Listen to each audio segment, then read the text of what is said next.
பசங்களா என்னடா பண்றீங்க? மூட்டையை தூக்கவே முடியல. மூட்டையை தூக்க முடியலையா? இப்ப சின்ன மூட்டை தூக்குங்க. இந்த மூட்டையை தூக்காம பேசாம இரு. எப்படி இவ்வளவு பெரிய மூட்டையை தூக்கி போட்டீங்க? ஜிம்பாடிடா, ஜிம்பாடி. ஆம்ஸ் பாத்தியா? நானும் தொங்குறேன். நீ வீட்டுல போய் தனியா தொங்கு. உன்னை தொங்க விட்டு ஒரு கையை பறி கொடுக்குறக்க ஸ்டமக்க பத்தியாடா குத்துடா. ஆஹா குத்துவா போட்டு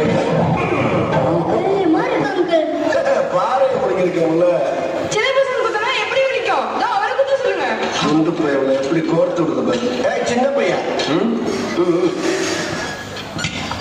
ஸ்ட்ரைட்டா வகுத்துல ஒரு பஞ்சு ஒண்ணு பண்ணு. அதெல்லாம் வேண்டாப்பா. பரவாயில்ல பண்ணு. சொன்னா கேளு, அதெல்லாம் வேண்டாம். ஏன் கை முடிஞ்சு பயப்படுவியா? அப்படி முடிஞ்சா புத்தூர் செலவு நான் ஏத்துக்கிறேன் பண்ணு. அடிதடியெல்லாம் விட்டப்பா. நான் மட்டும் இல்ல சொன்னா கேட்க மாட்டேங்கிற. இது பஞ்சு இல்ல டிஞ்சு. சொல்லி நடக்கிறேன்ப்பா. சொல்ல